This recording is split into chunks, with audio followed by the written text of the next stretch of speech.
Petite anecdote, je viens d'une époque où si t'aimais le manga, t'étais loin d'être le gars le plus populaire de l'école.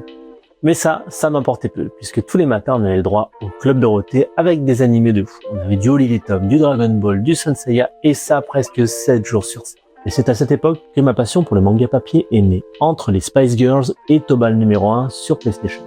C'est à cette époque qu'il y avait sans doute le meilleur éditeur de tous les temps, peut-être un peu trop en avant sur son camp, j'ai nommé J'ai-Lu.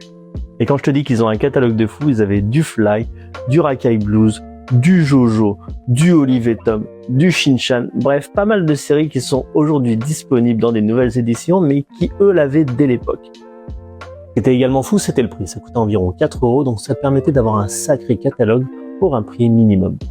Et c'est à ce moment-là que j'ai acheté mon premier manga, Fly Volume 11. Pourquoi? Parce que c'était le seul qui proposait à l'avant.